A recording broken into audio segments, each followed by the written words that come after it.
स्वागत है मित्रों। मैं doctor S K Saxena, R N Ruia college, Ramgarh, Shekhawati. आज बिजनेस एडमिनिस्ट्रेशन विषय बीकॉम पार्ट फर्स्ट के विद्यार्थियों को उनके प्रथम प्रश्न पत्र व्यापारिक संनियम के संबंध में आपसे बात करना चाहूँगा। देखिए, व्यापारिक संनियम में सबसे पहला चैप्टर, महत्वपूर्ण चैप्टर हमारा आता है अनुबंध का, क्योंकि जो पहला एक्ट अपन पढ़ेंगे वो भी भारतीय अनुबंध अधिनियम ही है और यह हमारे सिलेबस का करीब 50% हिस्सा अकेला भारतीय अनुबंध अधिनियम ही कवर करता है। तो इस भारतीय अनुबंध अधिनियम के बारे में अध्ययन करने में सबसे पहले हम जानते हैं कि अनुबंध क्या है। अनुबंध, इसका अर्थ और परिभाषा। देखिए, हम और आप अपने व्यवहारिक जीवन में बहुत सी वस्तुओं का क्रय, बहुत सी सेवाओं का प्रयोग, बहुत से व्यावसायिक संबंध एक दूसरे से स्थापित करते हैं और ये सब अनुबंध की श्रेणी में ही आते हैं। हम अपने रोज़मर्रा के जीवन में किसी दुकान पर जाके कोई घरेलू सामान को खरीदना, हम एक जगह से दूसरी जगह जाने के लिए किसी टैक्सी को किराए पर लेना, राजस्थान रोडवेज की बस में बैठ के रामगढ़ शेखावटी से जयपुर जाना, एरोप्लेन में सवारी करना, इन सब में जहाँ दो पक्षकार क्रिएटेड हैं, इन्वॉल्व हैं, और जिनमें एक पक्षकार कोई एक वस्तु या एक सेवा देता है और दूसरा पक्षकार उस वस्तु या सेवा के बदले में मूल्य चुकाता है, जब भी दो पक्षकारों के मध्य ऐसा संबंध स्थापित होता है तो उसको हम कहते हैं अनुबंध। और उसमें दोनों पक्षकार एक दूसरे को एक विशिष्ट उत्तरदायित्व के लिए बद्ध करते हैं। क्या उत्तरदायित्व होते हैं दोनों के एक दूसरे के प्रति, किस प्रकार उनकी अनुपालना की जाती है, किस प्रकार एक पक्षकार दूसरे पक्षकार को बाध्य कर सकता है, ये हम अपने इस प्रश्न पत्र में विभिन्न चैप्टर्स में आगे अध्ययन करते रहेंगे। पर आइए सबसे पहले हम अनुबंध के बारे में जानते हैं। अनुबंध क्या है? देखिए, बिल्कुल सामान्य भाषा में दो या दो से अधिक व्यक्तियों के मध्य होने वाले किसी वैध ठहराव या करार को ही अनुबंध कहते हैं। पहली बात, इसमें दो व्यक्ति होने चाहिए या दो से अधिक व्यक्ति होने चाहिए। कोई भी व्यक्ति खुद अपने आप से कोई अनुबंध नहीं कर सकता। दूसरी बात, दो या दो से अधिक व्यक्तियों के मध्य होने वाला किसी वैध ठहराव या करार को अनुबंध कहते हैं। तो ये एक वैध ठहराव होना चाहिए। ठहराव के बारे में भी हम आगे भी और विस्तार से पढ़ेंगे। जहाँ तक भारतीय अनुबंध अधिनियम की परिभाषा की बात है, तो धारा 2H में अनुबंध को परिभाषित कहा गया है कि अनुबंध एक ऐसा ठहराव है जो राज्य द्वारा प्रवर्तनीय है। यानी यहाँ पे भी इन्होंने ठहराव कहा है, एक ऐसा ठहराव, एक ऐसा एग्रीमेंट, ठहराव को अंग्रेजी में एग्रीमेंट कहते हैं। एक ऐसा एग्रीमेंट है जो कोर्ट ऑफ लॉ के द्वारा एग्जीक्यूटिबल है, जो राजनियम द्वारा प्रवर्तनीय, अर्थात जिसको कानूनन जिसकी अनुपालना कराई जा सकती है, जो कानूनन दोनों पक्षकारों को बद्ध करता हो, ऐसे किसी भी ठहराव को अनुबंध कहा गया है। धारा 2H में ही और धारा 10 में एक वैध अनुबंध के कुछ आवश्यक लक्षणों को बताया गया है। आइए उन लक्षणों को हम एक बार विस्तार से अध्ययन कर लेते हैं, जिनमें पहला लक्षण आता है दो या दो से अधिक पक्षकार। देखिए, किसी भी वैध अनुबंध के लिए दो या दो से अधिक पक्षकारों का होना बहुत जरूरी है, जिसमें से एक पक्षकार कहलाता है प्रस्तावक, यानी जो अपनी तरफ से बात शुरू करता है, और दूसरा सामने वाला जिसके समक्ष प्रस्ताव किया जाता है वो कहलाता है प्रस्ताव ग्रहीता। ये ठीक वैसे ही है जैसे आप एक दुकान पर जाकर कहते हैं कि मेरे को एक पेन लेना है, तो आपने प्रस्ताव किया, उसने प्रस्ताव स्वीकार किया, उसने आपको पेन दिया, तो एक प्रस्तावक, एक प्रस्ताव ग्रहीता। दूसरा, प्रस्ताव और स्वीकृति से बना ठहराव। वैध अनुबंध में दूसरी सबसे बड़ी आवश्यकता होती है कि जब एक व्यक्ति द्वारा प्रस्ताव किया जाता है और दूसरे व्यक्ति द्वारा उसको स्वीकृति प्रदान कर दी जाती है, तो प्रस्ताव और स्वीकृति मिलकर एक ठहराव का निर्माण करते हैं। ठहराव यानी एग्रीमेंट, अर्थात दो व्यक्ति किसी एक बात पे एग्री हुए, ये कहलाता है एग्रीमेंट। एक प्रस्तावक है, एक स्वीकर्ता है, दोनों के मध्य एक बात तय हो गई और इस बात को कहा गया ठहराव, एग्रीमेंट। अभी ये ठहराव ही है, कॉन्ट्रैक्ट नहीं है। ठहराव को कॉन्ट्रैक्ट तक जाने के लिए और भी कई सीढ़ियों को पार करना होगा, हम उनकी बात बाद में करेंगे। तीसरी महत्वपूर्ण आवश्यक तत्व, आवश्यक लक्षण अनुबंध का है वैधानिक संबंध स्थापित करने की इच्छा।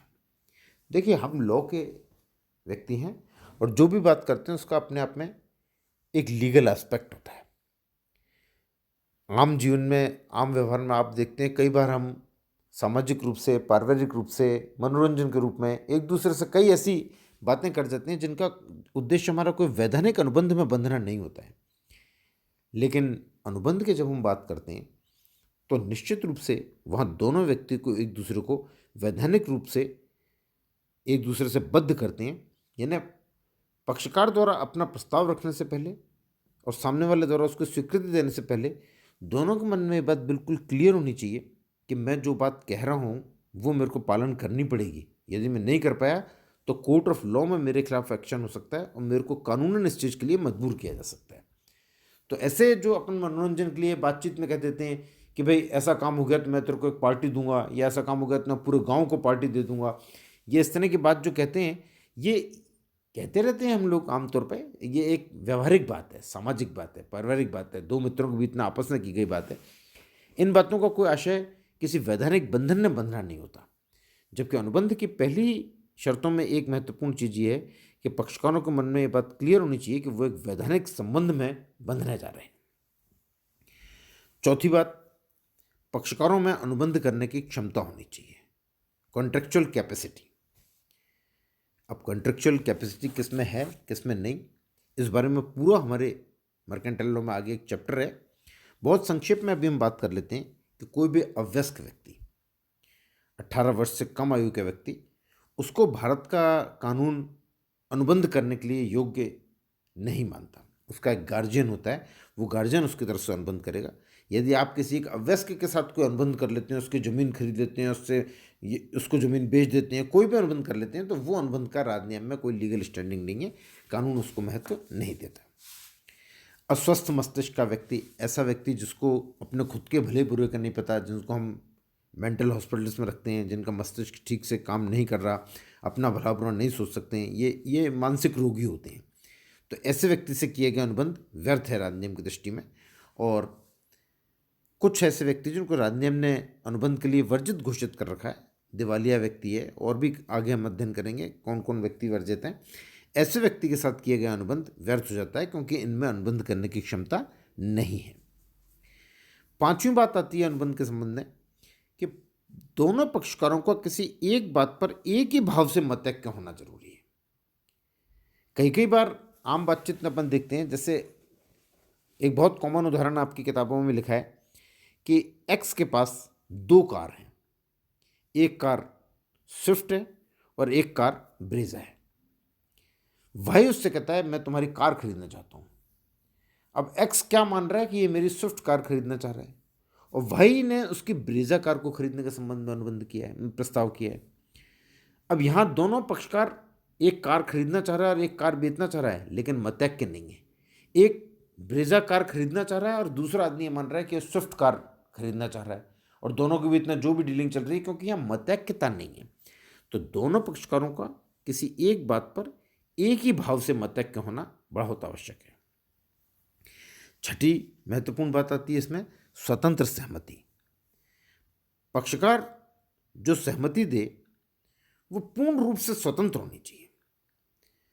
सहमति स्वतंत्र कब नहीं मानी जाती? जब आप किसी को धमका के, किसी को डरा के, हमारे यहाँ पे पूरा एक चैप्टर आगे आप पढ़ेंगे इस बारे में, उत्पीड़न, अनुचित प्रभाव, कपट, मिथ्या वर्णन, गलती, इन चीज़ों को के आधार पर अगर कोई सहमति प्राप्त कर भी ली जाती है, भाई आप किसी के कान पे रिवॉल्वर लगा कर उससे कहें कि अपनी सारी संपत्ति मेरे नाम कर, तो बेचारा ज़िंदगी बचाने के लिए कर देगा, और बाद में आप कोर्ट में जाकर साहब देखो इसने स्टाम्प पेपर पर साइन करके अपनी सारी प्रॉपर्टी मेरे नाम की है, तो क्या वो चीज़ स्टैंड करेगी क्या?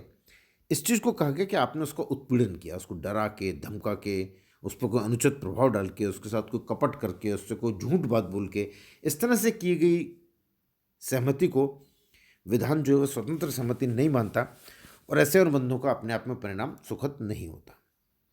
नेक्स्ट 7वीं बात आती है इसमें वैधानिक प्रतिफल।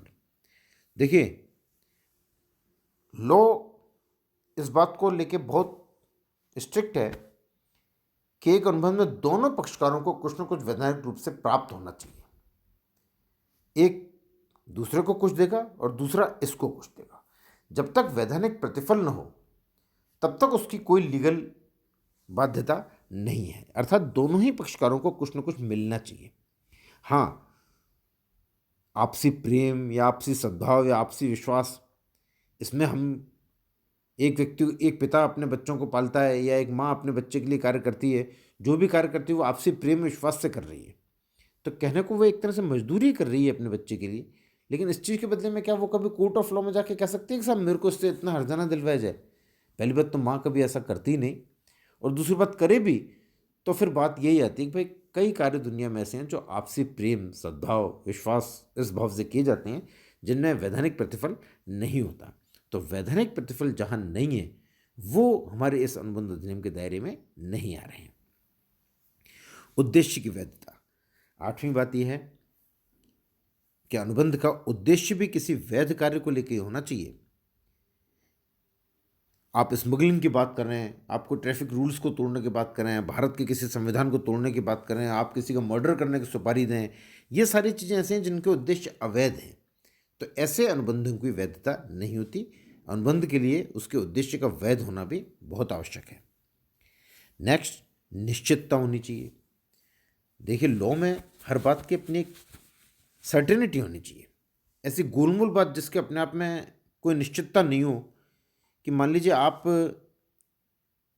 एक मैरिज होम में जा रहे हैं शादी करने के लिए, और मैरिज होम वाला कह रहा है साहब मैं आपके इस गार्डन को बहुत शानदार सजावट कर दूंगा। अब बहुत शानदार सजावट कर दूंगा और मैं आपसे 10 लाख रुपए लूँगा। अब बहुत शानदार सजावट में क्या क्या चीज़ आती हैं, जो चीज़ उसकी दृष्टि में शानदार सजावट है वो आपकी दृष्टि में शानदार सजावट है या नहीं है, एक एक चीज़ क्लियर होनी चाहिए, निश्चितता होनी चाहिए। क्योंकि कुछ अनर्गल बातें कि बहुत बढ़िया घर आपको बना कर दूंगा, या बहुत बढ़िया आपके इस गार्डन को बना दूंगा, या बहुत बढ़िया आपके यहाँ पे सारा अरेंजमेंट कर दूंगा, वो बहुत बढ़िया का मतलब क्या है? चीज़ें जब तक एक एक क्लियर नहीं हो कि कहाँ कितनी लाइटिंग होगी, कितने आदमियों को खाना बनेगा, कितने लोगों को कैसा खाना देंगे, ये सारी चीज़ें निश्चित होनी चाहिए। तो लॉ में निश्चितता का होना बहुत ज़रूरी है। नेक्स्ट पॉइंट है निष्पादन की संभाविता होना। ऐसा कोई कार्य जिसको क्रियान्वित करना ही संभव न हो, ऐसा अनुबंध अपने आप में व्यर्थ है। भाई,